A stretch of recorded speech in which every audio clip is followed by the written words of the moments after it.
Thank you. Oh, it's really great to be here today. I actually love the branding, like the columns and the things and CSS like style. I should just change all the presentation to include that. That would be super cool. So you're here and you didn't leave, and it tells me one thing about you.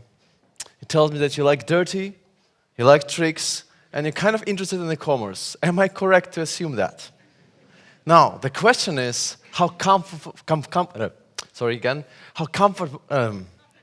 wow, that's really hard after lunch. How comfortable do you feel while you're feeling with dirty? And how dirty should we go?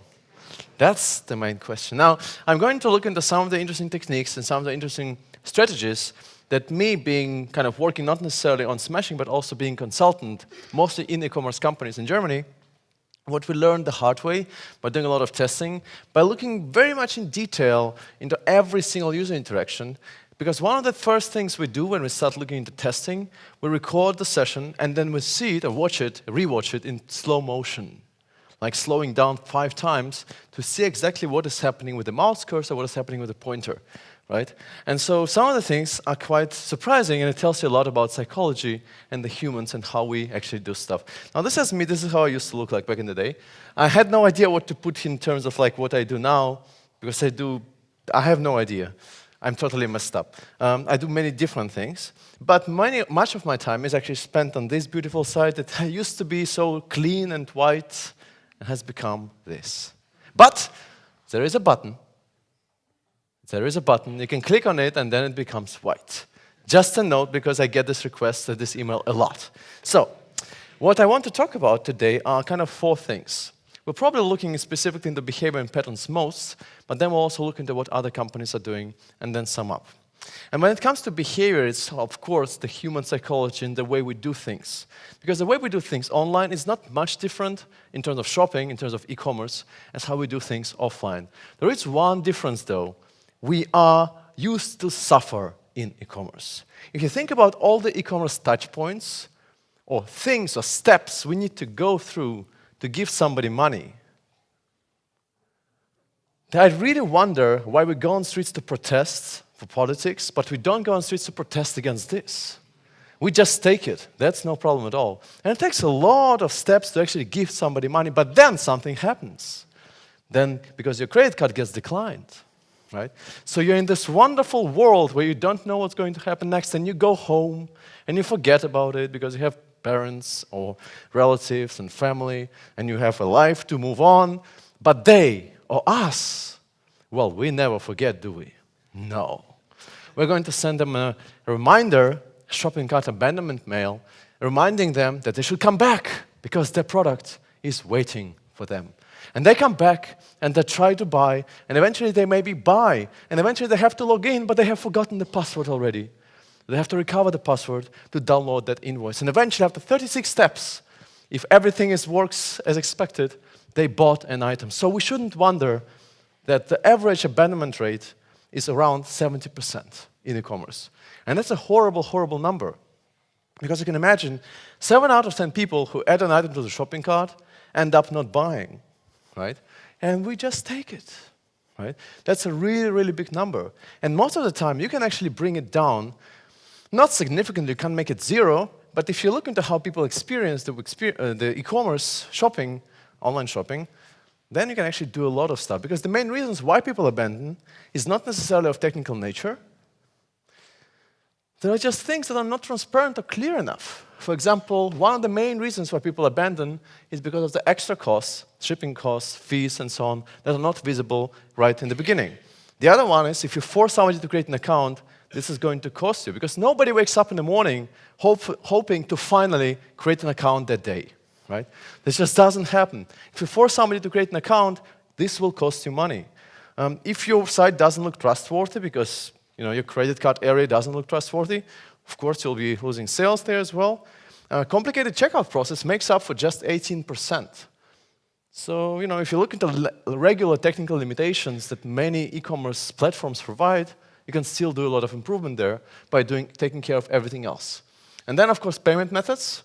Well, if you don't support PayPal, then probably you will lose some money because some people prefer to pay with PayPal. And if you look into more detail, and that's the one from 2013, it's kind of the same thing over and over, presented with unexpected costs. I was just browsing, price too expensive, decided against buying. Website crashed. Well, if your website crashes, you probably shouldn't wonder that people don't buy. But then Baymart also provided the news data, which is actually exactly the same. It's just people are even more impatient or also don't trust anything where the shipping costs and the taxes and fees are not presented right away. And if we look into the top 100 or 1,000 retailers, we'll find out that most of them are average at best or mediocre at best. So this circle, the black circle, kind of stands for the average across all the different UX touch points, if you like, be it cross-sales, a page design confirmation page, order review, and others. So most of the time, it's average at best, so this is where our opportunity is. So if we look into this in a bit more detail, before we dive into some practical techniques, we need to understand what is actually happening behind the scenes. How do humans interact with our wonderful, beautiful sites? And one thing is very clear. The shopping online is very similar like shopping offline, right? If you want to buy a pair of jeans, you go into a shop, you try things on, you maybe like it, maybe you don't like it. You don't buy that particular moment, but you might be back 1 week later, 2 weeks later, you try things on again, and then you might end up buying. And that's the same online as well, because this is like we do window shopping online and offline in exactly the same way. You come to the site, you add an item to the shopping cart, and you go all the way until you have to type in credit card data. Well, why you do that? Just to see the final price, aren't you? Who does that? A big number of people. Now, isn't it strange? That's a very clear indicator that we don't trust them, right? We go through all these extra steps just to see the final price. While offline, we usually just go and see the pricing table, right? So but the experience is actually very similar both online and offline. Another thing that's interesting is that people don't trust e-commerce, and we can't blame them because we actually have the same problems like everybody else as well. Many, when you ask customers how they feel about e-commerce, most of the time they will say that it's a fragile environment. You can't click links because you don't know if your data will be saved. Now, the most remarkable thing that people get confused about is if you're on step 3, and like on a review page, and you find out that you have to edit your name, first name or last name, you click on the edit button, and all of a sudden, you land on page 1 again, right? Why is it? That's totally confusing for so many people, right? So they feel like every single link is very fragile. If they hit refresh, they don't know if the data that they so meticulously typed on their mobile phone, for example, will be stored at all. So people try to avoid links or buttons, anything that could cause a reload or refresh. And even worse, they consider the experience to be hostile, and we can't blame them because we create these beautiful experiences. This is a nice experience where you can build the boat of your dreams and buy it online. It's like a boat configurator. Probably like 50,000 people do that every day, I'm sure. So you actually enjoy the wonderful video experience. You walk in, and then you get to choose what you want to buy. And so you select a preset, right? And you're presented with a beautiful, beautiful screen which looks like this. And you're like, Well, we have a carousel. Well, that's an important statement. And then we have a summary. And then I had no idea what I'm supposed to do here, to be honest. Right? And that, as it turns out, you need to click on the checkbox, hide summary, in order to remove the summary. And then you can configure, but the summary shows up every now and again. Right? For such an expensive product, this is so bad in so many ways, right? But even worse, if you look into like regular things. So you want to buy a cinema ticket. What's so bad about a cinema ticket? Shouldn't be that hard. This is what I'm presented with. And you think, okay, well, let's just close it. Oh, it opens in a new tab. Isn't that wonderful? All right, so you close this one, and then you go back to close it. Oh, it opens again in a new tab, right? And there is no way to close it, so no wonder that people abandon. And then, if you go and proceed, and after all, do try to buy, you get this. Please check the film date session, and that the information shown above is the one you have selected for your movie ticket, since you will not be able to make changes or refunds once the purchase is finished. Right? Remember that you must present a credit card and official ID when selecting the tickets at the box office of selected Yelmo cinemas, and it goes on and on. That's just just so disrespectful in so many ways. And then if you look into most insurance calculators, they are fun. When people tell you that they're not fun, don't trust them. They are so much fun. This is the one that I will never forget. The question is, do you have children?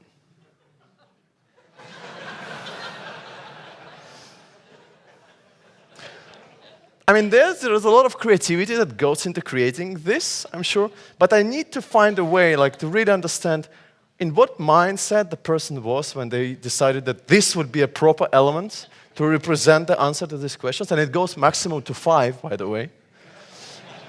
So that's kind of interesting. But then we also do something like this, and then this is the last one. So this is sensitive, so if you don't like bugs, in any way, so please close your eyes because this will not look nice. But there must be designers out there who design this to sell this stuff. I'm sorry, please close your eyes still. Just keep it close. And then you have a configurator where you can select how many bugs you want to kill today.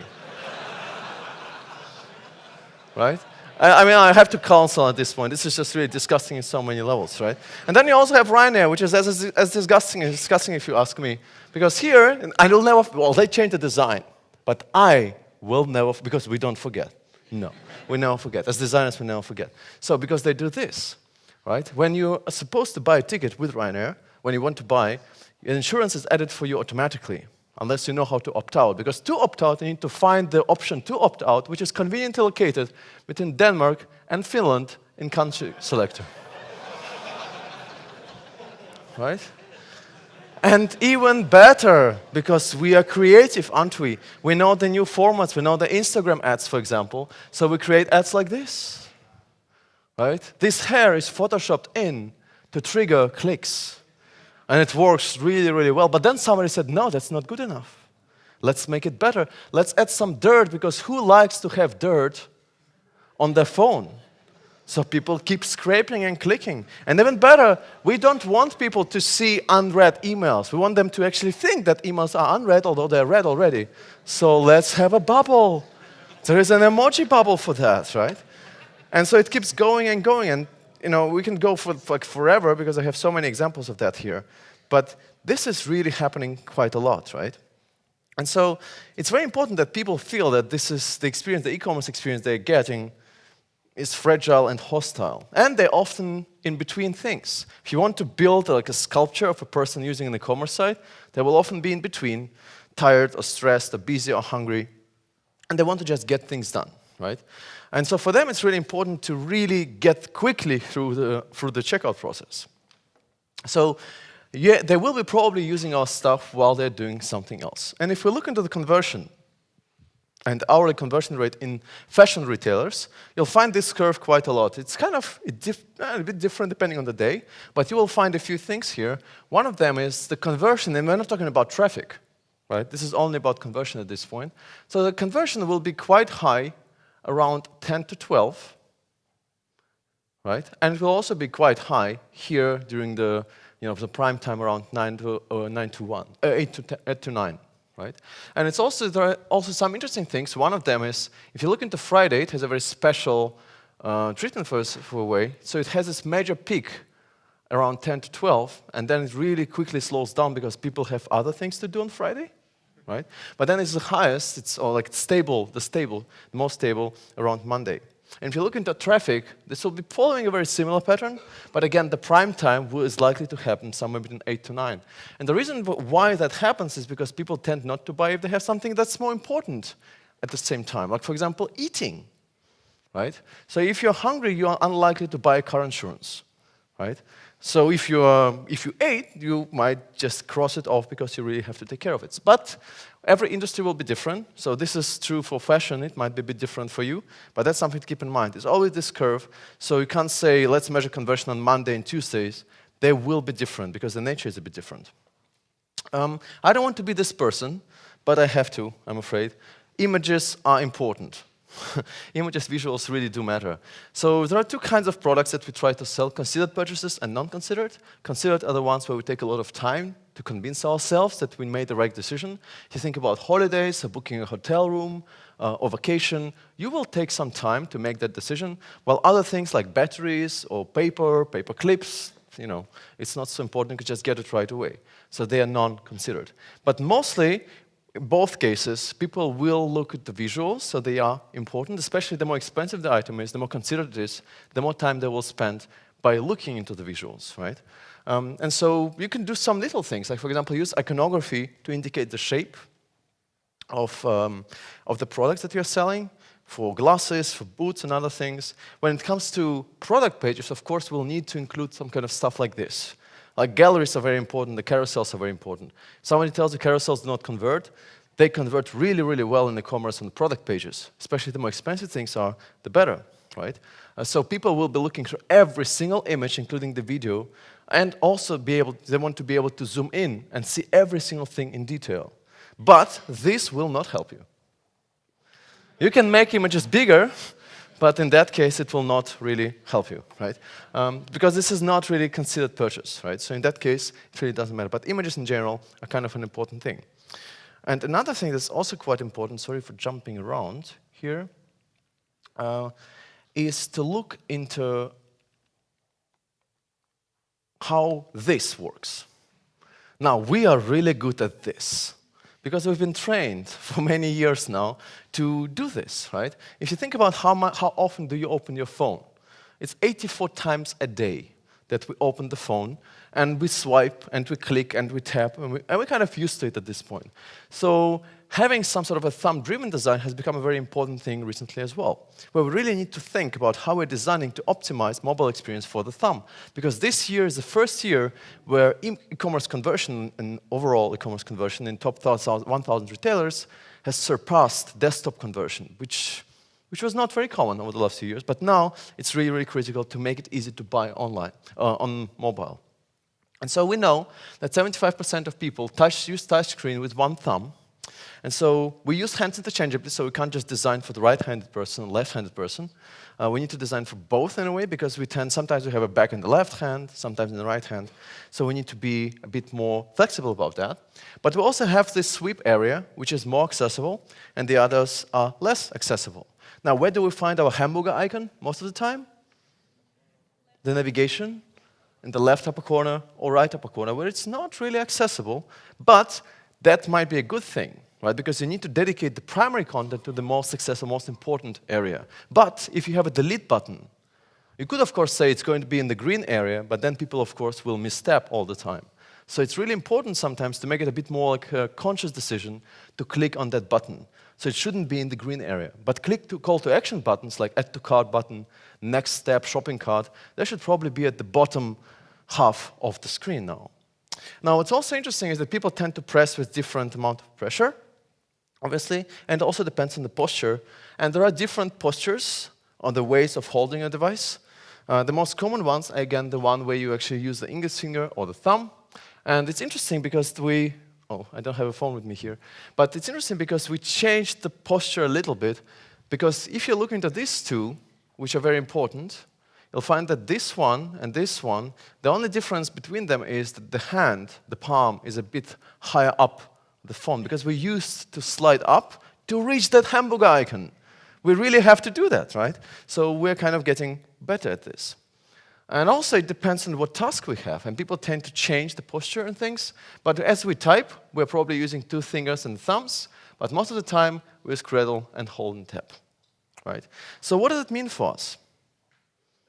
It means, let me just scroll back here. That means essentially that what we need to do is we need to design for people doing two things. First of all, not hitting the targets, right? I don't know about this guy, but most of the time we're really bad at hitting targets, and specifically input is always imprecise, so we need to design around that. And how can we do this? By focusing on what is in the center, right? Remember the kind of window shopping? Well, the window shopping is literally window shopping online. Because we're looking through the phone as if we were looking through the window. The most important stuff is actually happening in the center, so the further away our elements, buttons, and so on are, the higher the padding around them should be. Right? On the edges, it should be around 12 millimeters. In the center, it's okay to have less padding if you need to. Because we spend most of the time tapping and scrolling through that area. It's very rare that we would read at the very top of the screen or at the very bottom of the screen. Usually it happens somewhere in the middle. So when it comes to design then, well, obviously we have primary content, which is where our product pages will be, which is where the main content will be. At the bottom, we will have the most critical actions, like call to action buttons, add to cart, next, and so on and so forth. And then the rest of the navigation has to live at the top. Right? This is probably what we should be designing for. And this is coming from Steven Huber, who did a lot of research around designing for finger-stashing people in actually March of this year. Right? So this is just the basic for us to know. So let's see how we can apply it in the context of regular patterns that we will find a lot in e-commerce. So looking back here to this number, let's break it down and see what we can do to make it a little bit lower. Now, the one is quite obvious. We need transparent pricing. When we look into most websites and how we deal with pricing, taxes and shipping costs and things like that are actually added as you move through the checkout experience, which is usually quite late in the process. So what companies started doing now is introducing some sort of an estimated shipping or estimated sales to ensure that the price that you see on a given page, or even on the add to cart page, on the shopping cart page, is a little bit closer to the final price, right? This is what you need to do to ensure that people don't get disappointed when all of a sudden they have to pay 10 or 15% more, right? So it's a good idea to display full estimated price early on in the cart, but way before entering credit card data. And also show full cost granularity of what actually goes into the price. Now, how can we do that, though? We can't display the final price without knowing two fundamental things. Well, we need to know if it's a physical product, we need to know where the item is going to be shipped to, and we also need to know where the person is from, because you might show the price in dollars or in euros, for example, right? So we were exploring how we can actually do it to make it better, and I stumbled upon this example where as you're checking out on Whiskey Exchange, you can select your currency and also where the item is going to be shipped to, and update the price there. But I thought that this is actually a bit too late. I would love to be able to see all the prices in the shop as final prices right there without having to do this on the checkout step. So we started playing a little bit, and this is what we decided to do. You add an item to the shopping cart, you get this little window, and there you could potentially choose where the item is going to be shipped to. That was a bit faster, but it was still quite late, because ideally that price that you see in the back would be the final price, right?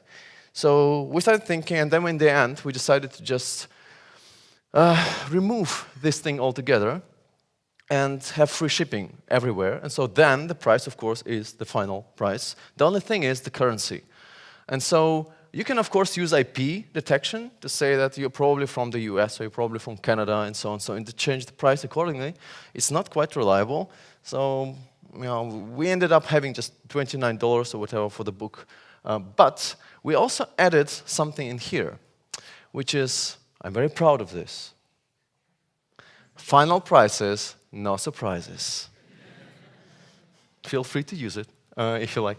And we also right here, you'll get the book by September 15th. Because very often it says 2 to 3 working days, but it doesn't mean anything. Because a working day in a country can be different depending on what country you're shipping from. So if you just say you're going to get the book at latest at that date, that's much more clear. It's much more transparent. So when you're going through the checkout, you get all this information about taxes and shipping, as we always do. But you also get this, pay by card or PayPal, and it's also free. But then we thought maybe it would be interesting to test this against this. And if I kind of put them next to each other, I'm sure that you will prefer the second one, the one on the right. Are you? Well, that's not clear after all. Okay, sorry. But most people would prefer the second one, and the conversion would go up in the second one for one simple reason. What do you think that is? Yeah, you have its choice. While here, it's very passive on the left. On the right, you're kind of making a choice to get something for free. This is why conversion would go up. But that's a trick. So that's not something that we decided to do. But what was important is to display everything, the subtotal, the taxes, the shipping costs, the delivery time, all fees, well, tax is already in here, and the total price early on. And the best thing that I would recommend to do is to prompt a little pop-up like this on the very first visit, where you ask where the item will be shipped to, and you ask what the preferred currency is. Boom, every single price on the entire site is displayed in the final price.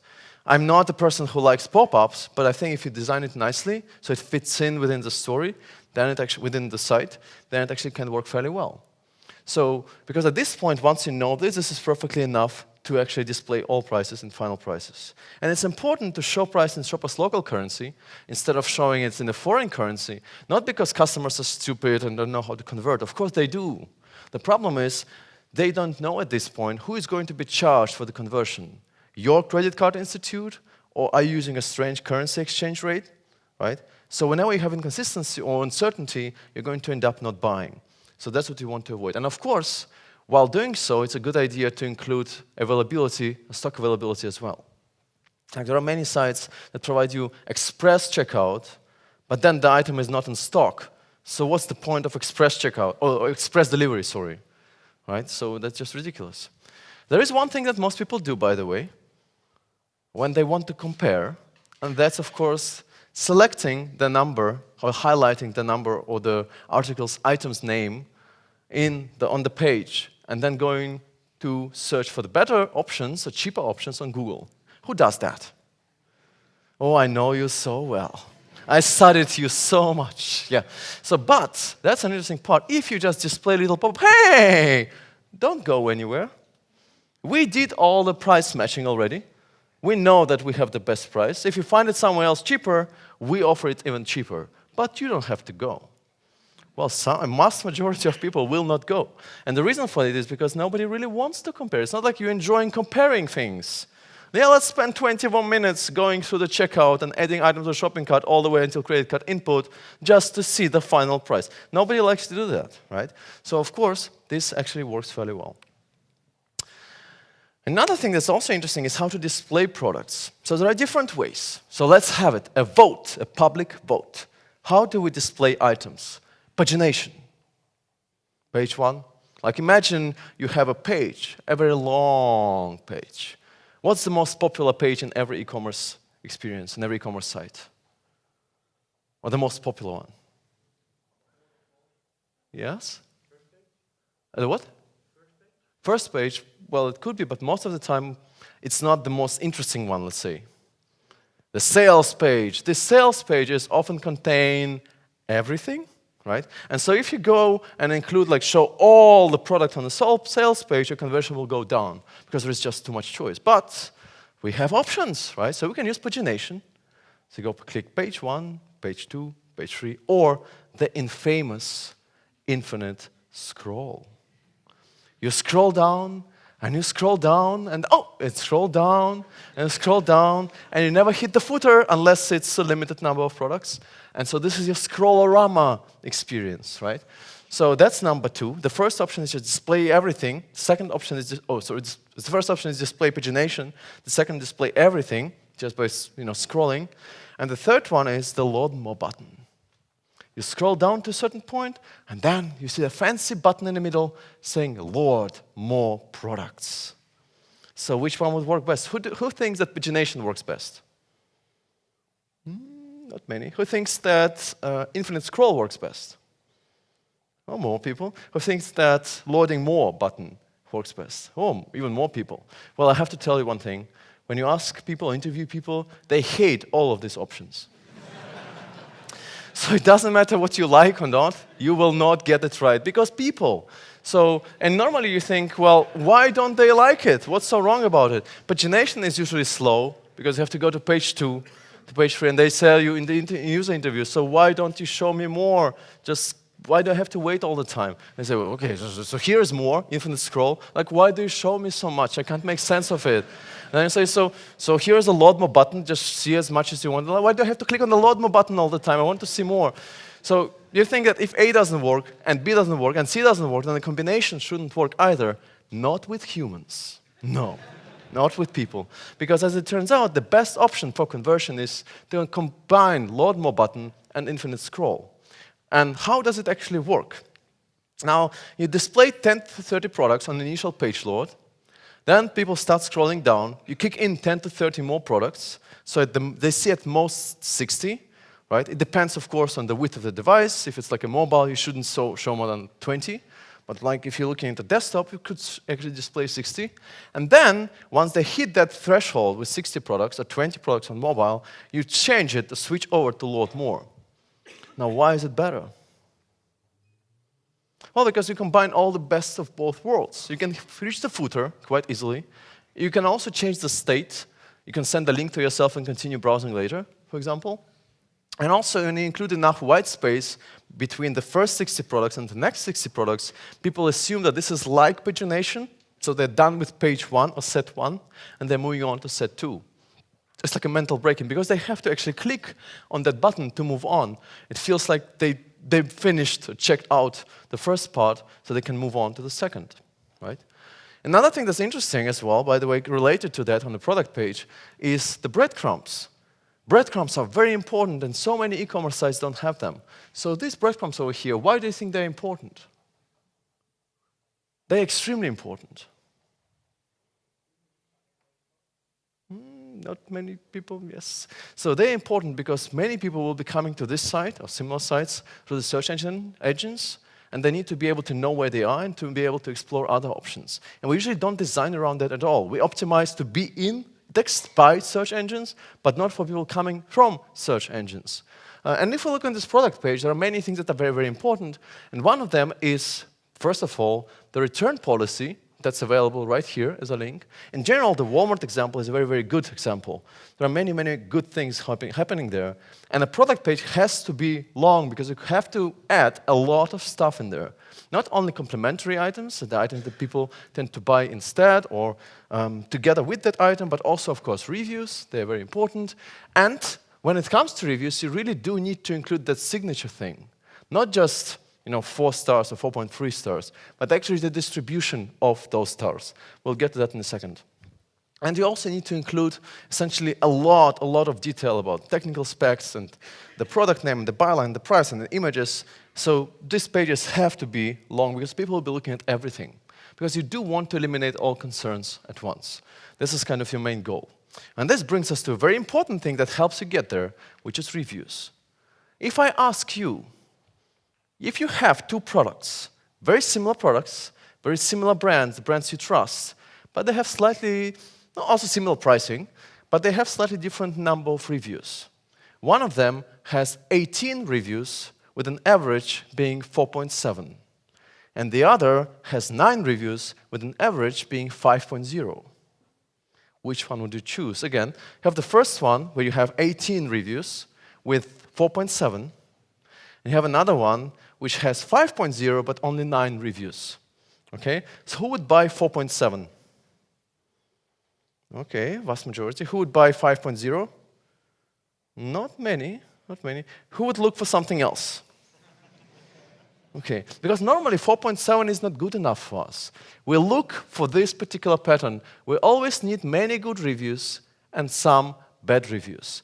And so that means if you don't have bad reviews, you better make sure you have some, right? Because the conversion will go up if there is a lower ranking, just because people tend to kind of trust products that are not perfect. There are no perfect products. So if you start looking into reviews, and of course we read bad reviews first, right? If the worst thing that can happen to my new laptop is that it can't work during the sunlight outside when I'm in the garden, I can live with that.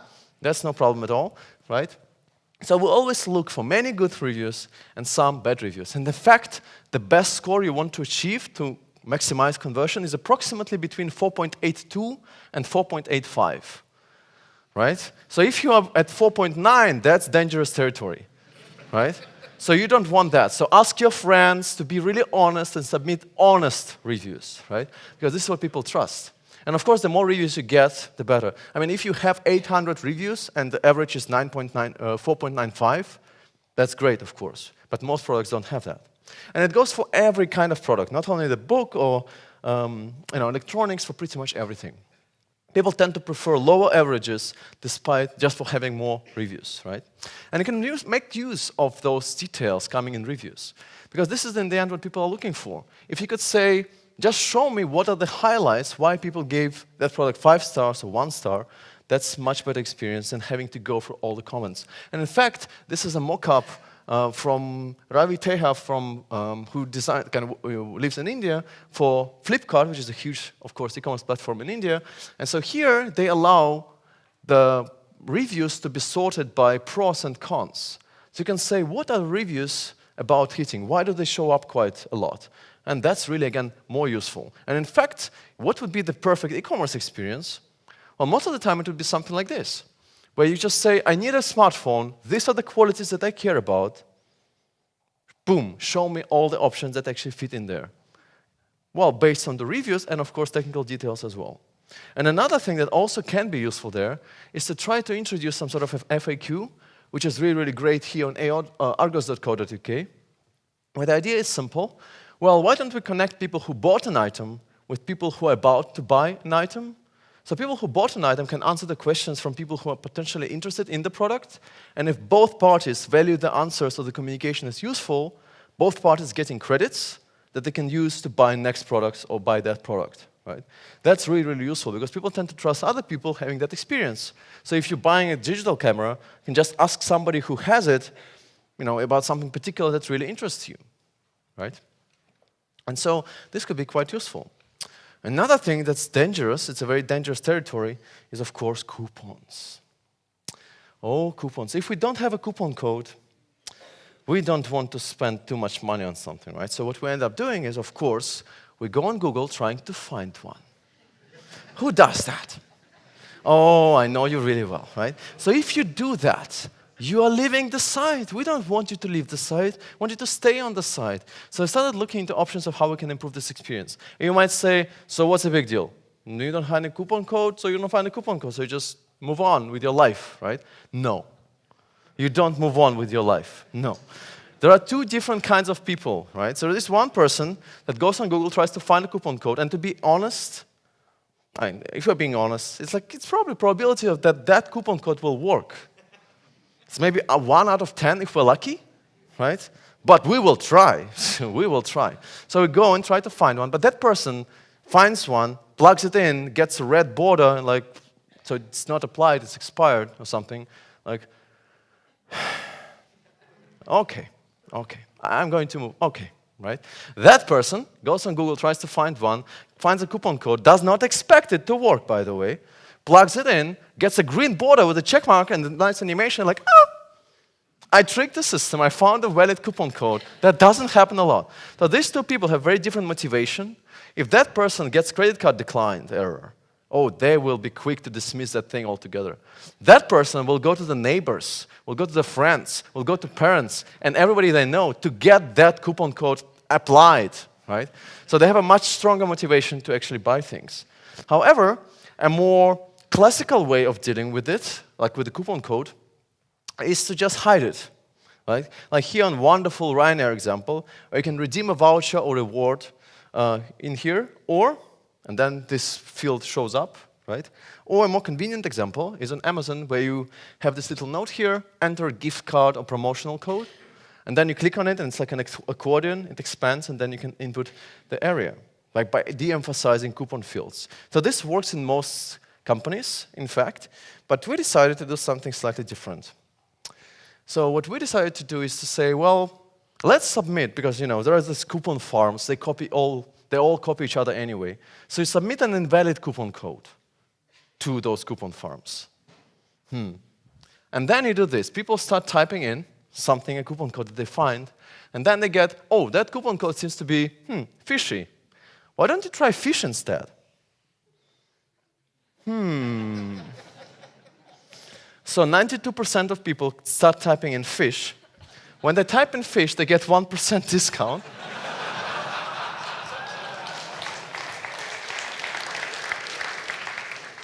That's something you can use right now. I don't mind. at all, right? And again, this person is in that motivation, right? In that level. We do not submit coupon codes to farms, of course, but you could. But another thing that's also interesting here, normally if you submit a coupon code to those farms, you need to provide at least 10%. I mean, 5% is a little bit, cheap, but you have to provide at least 10. Here, it's 1% and it works like magic. Here's another one. We know these beauties, don't we? The seals, right? They are supposed to drive conversion. They're supposed to give us confidence that when we're buying with a trustworthy partner. And if we look and ask people, which badge do you trust most? They will tell you, we trust Norton. We trust Google Trusted Store. We trust McAfee Secure. To be honest, Norton and McAfee Secure have nothing to do with the web at all. But it's just customer-facing brands. People tend to trust customer-facing brands, right? So Google Trusted Store works particularly well, at least works particularly well for us. But you can also just design your own, just make it look nice and include security and stuff in it. That might work as well, or even better. The best thing you can ever do, because you need to pay for all of this, actually, just add a padlock icon that you find in Chrome or Firefox. Just put it on a button. That's it, right? So sometimes you don't even need to include the security. But it can work sometimes, but we also had a case where we added Norton, and then conversion actually went down. Can you guess why that happened? That's what you really need to keep in mind all the time. Because every time you add one of those security seals, you remind people of security issues that potentially could be happening as you're buying. So that also causes some frustration and issues, right? But yes, so security cans can help, and most of the time they do help, but you do not need to invest heavily into all the expensive ones. At least try to experiment with something else as well, right? So homemade icons. I'm very proud of this too, actually. And padlock icon might do the trick too. Oh, this beauty, the country input. That's an exploration of 292 countries that we have in the world today. And we never know where to find Netherlands, do we? No. This is I'm very happy to actually find you speaking here today, because sometimes you find Netherlands at the top, because it's one of the fancier countries, right? Sometimes in the middle, sometimes it's the Netherlands, sometimes it's Holland. Right? So where are you going to look for you? The journey of all the countries you've never been to before. Well, first of all, there are many, many, many issues. There is an unclear sorting, scrolling issues, multiple names, spellings for the same country. It really breaks the flow because you have to use the mouse to scroll through it, or on mobile you have to scroll all the way to find your country. And so over 60% of customers tend to use the keyboard tab, and this really breaks their experience. All right? And they stop tabbing when they have to use a mouse, or they have to use something, another device, especially in drop-down, so when they have to click on buttons which are positioned strategically, I would put it this way. So how can we make it better? Oh, right, I have it right here. Well, first of all, you can just have a simple autocomplete. That would help. Essentially, it doesn't matter what you're typing. If you're typing the E for Germany, or Netherlands, or an L, or Holland, it should just be recognized, and that's it. That's really super simple. And many websites don't really do that. That's a bit sad. Actually, so it doesn't matter if you're typing Deutschland or Germany or DE, it will be just recognized, right? And then finally, Happy Netherlands will be also covered here. You type in Holland, you get Netherlands. Nice, right? So it's very simple, but you have to support a couple of things. Typos, synonyms, local spellings, and things like that. That takes a little bit of time, but it can be done fairly well. But then you can also use the Google Streets API, which allows you to pre-fill what you're typing, but it has to be restricted to a particular country. So if you operate globally, it might be an issue to use it. But here, Grace, that works mostly in the UK, you just start typing. So you type in 3 characters, tap. You might need to scroll eventually, of course, if it's a long name. And then 3, 4 taps, and you're done. So you don't need to type it all in, right? I have to jump because I'm running totally out of time, because we need to cover email. Can I have 5 extra minutes? Okay, all right. All right, okay. So email, you know what they do, right? They ask us to type an email, and then we have to retype the email sometimes, because they don't trust us. So what do? Well, we copy-paste the email, so they don't really know. Who does that? Oh, so many of you. So if we know this, why? Why? This doesn't make sense, because if you made a mistake in the first place, it will be carried over to the second input field anyway. So this total email verification is totally unnecessary, because many people will copy-paste. So we had to ask ourselves, so when do people care most about the correctness of their email address? I mean, we care about it, obviously, as a company, but the customers cares about it as well. There's one particular magical place where everything slows down, where everybody pays, like when buying things, pays attention to that particular page. What page is that? Well, payment, of course, but it's a thank you page. That moment when you get thank you for your order page, you don't close this page, do you? No. You're going to check your email, and you're going to look into whether it arrived or not. And if it doesn't arrive within 2 minutes, you start panicking.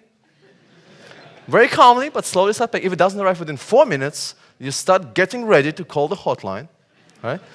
But after 2 minutes will be that critical point where you're going to take a screenshot or save that thing as a PDF so they can't screw you over. Who does that? Oh, yes, you do. So if we do that, this is the point when we pay a lot of attention to this, right? A lot of attention. So we decided, why don't we just ask for the correctness of the email address just before you pay and just after you paid, right? So here you can change your email just before you hit that finish the payment button. And also at the end, when you've paid already, you can send it to another email, and then that email will be saved as a secondary email in your account, right? So it kind of covers both cases, because this is where people really pay attention. And you might say, well, we don't need email. We can use social sign-in. Yes, but only for kind of short-term purchases, which means if you have many, many products, you need the email address of that customer. And in many cases, if you have social sign-in, like with Facebook and other things, people will have multiple accounts without even knowing it, because they will not remember what they signed in with last time. So it's a good idea to indicate that you previously signed in with Google, for example, if you do use social sign-in. And when talking about password, of course, the passwords. So who pretends to use a password manager? Okay, many people. Well, many of us use. We're very technical people, I know that. But many people, normal people, they don't really use password managers. And if you look around and study people and run interviews, they have 4.2 passwords. Well, some people have 4.4, but they're special. But most people have 4.2. So what passwords are they? Oh, this is just nice to look at. Sorry, I had to plug it. I know that every single talk has it. It's just so cool. But what kind of passwords are they, right? Now, there are different kind of passwords. There is one password, which is, of course, Gmail. Right? This has lowercase, uppercase, special characters, emoji, Unicode symbols, and all this. I have to stop here. Emoji, Unicode symbols, everything. It's a very special password. Nobody remembers it, so this is why they safely store it in the plain text file on desktop or so. But most of the time, this is a secure one, right? Then there is a Facebook one.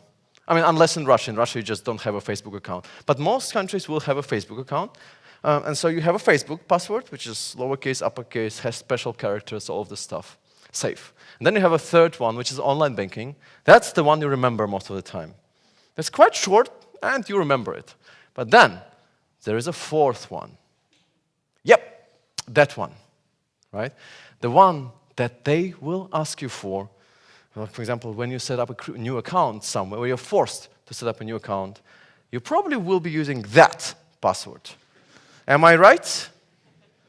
More or less. So, what about that password that makes it so interesting? Well, what if your password is not good enough for them? Well, we use that password as a baseline, and then we add special characters, or remove some characters to meet their requirements. Am I right?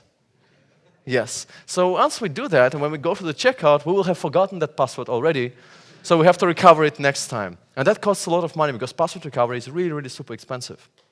So if we look into data, right, 54, like on ads, I'm not sure where it is, on Amazon, right? 54% quit checkout if they are asked to sign up. That's one thing. 92% give up if they don't remember a password or username, right? And 75% of customers on Etsy will not complete purchase if attempt to recover password while checking out. So if you drive somebody towards password recovery, which seems to be like a normal thing to do, this will really cost you money. So you really have to think twice about that. So this is why on smashing again, we have this relaxed policy, if you like, where here you can check, you can add your email right here. And another thing that we have, set your password, get an extra $15 discount on the next purchase, right? So here, if you click on set your password, you're getting this little pop-up which says, no limits on characters, no rules or requirements, just pick a password you can easily remember. And because most people will be using that fourth password, it will be good enough, right? Of course, if they use something like 1, 2, 3, 4, 5, we write that's just ridiculous, right? But people will type in that password, so don't make it too hard for them. And also here, this passphrase, for example, honey jack carrot cake, you will not believe me, but approximately 6% will actually use that password. So watch out for that. So we didn't know in the beginning, but now we do, right? That's kind of important. So all of this stuff just to say, well, there are many, many little things that are important to keep in mind. And one little final thing I want to leave you with is a review page, because like I said in the beginning, it's very, very important. One thing that where people really slow down is when they actually start reviewing that thing and when in the thank you page. So we tested it not on Smashing, but in the eCommerce project, and we added this thing, like you'll have 5 minutes to edit or cancel for free. Right? Essentially, you're letting somebody buy, and then you have this threshold of 5 minutes. If somebody chooses to cancel an order, well, they're getting the money back right away, no questions asked. Now, this is really kind of removing all the borders, because people know once they click that button, that's okay. They still have some time to make a change if they made a mistake, right? Conversion goes up like crazy, and I don't see anybody actually using it, and we tested it works really, really well.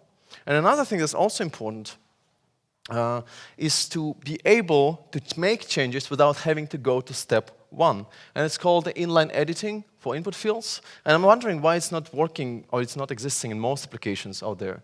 So on the review page, and this is a nice Allah's book that you can also get in registration, by the way, just saying. In here, you can actually edit your things. You have this edit link, you click on it, and then the entire area, the shipping area, breaks down into input fields. You can make a change right there. You click on OK or Save. That's it. You don't have to go to step 1. Why do we drive people to step 1? They're totally confused by that, right? So that's kind of an important thing to know. So let's sum up everything I had here so far. So when it comes to all of this e-commerce stuff, essentially, these guidelines are very basic. There is no groundbreaking, magical things happening there. We need to show final price early on. Large images are important. We need to understand if we design it for considered and non-considered purchases. The buttons probably will be living at the bottom. On mobile, lazy load but symphony scroll works best. Product detail page is always dense and detailed. 4.83, remember that. Delay account creation until the end, because nobody likes creating an account. Validate email password at the point where it matters the most, and then also allow people to edit or cancel order after purchase. And there are a few resources I highly encourage you to look into. Good UI is a nice one. There's also a good one about trends, about what's happening in e-commerce business these days. 10 e-commerce trends for 2017, and now there is also one for 2018. And then some of these stats are coming from Baymart. Baymart is a really, really great company doing a lot of user research in e-commerce. And they publish these reports and benchmarks. They're really, really cool, good to use. For all those fine details that I looked into, you can also use refactoring UI, which is kind of just cool. And then all of the stuff that I covered today is on that checklist that I keep up to date. It's like a PDF or Pages template where you can, that's something I always print out to go into an e-commerce company to do some stuff. So what I want to leave you with is this short video, it's really just less than a minute, about our work in e-commerce. It doesn't matter what you do, you will never get things right. So just embrace it.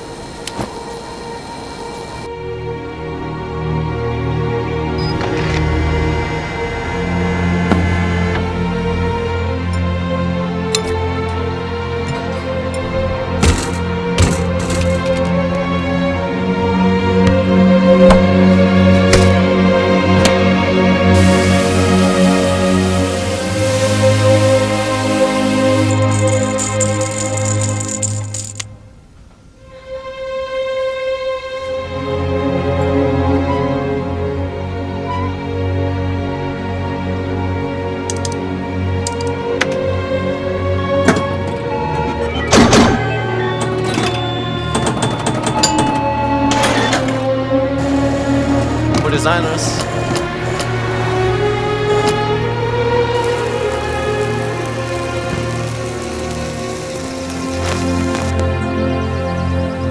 Oh, okay. Thanks so much for Paul for making that. And thank you. Now,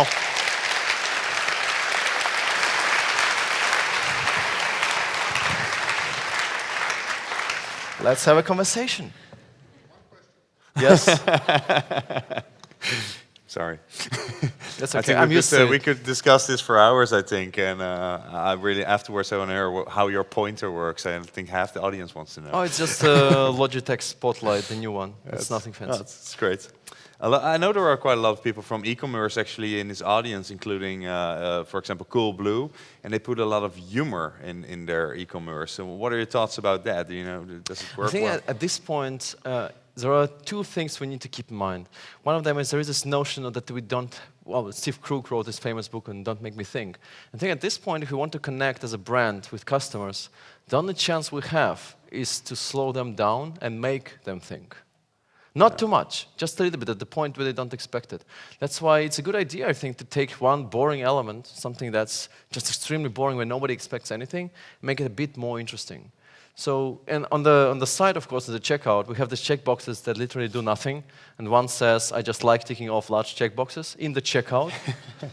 That's something that every single person tells me, like the e-commerce gurus that run reviews on the new site, tell me this is just ridiculous. They lose so much money. I think that we're winning a lot of money long term.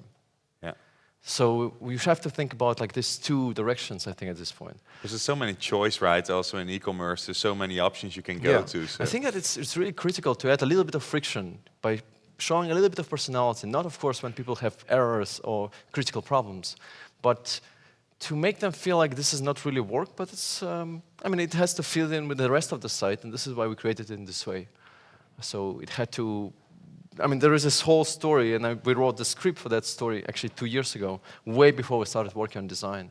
And so many things that happen in checkout as well are kind of part of it. Okay. Will you be around for questions Yes, of course. afterwards? And I'm going to round up. Thank you very much. Thank you. Thank you.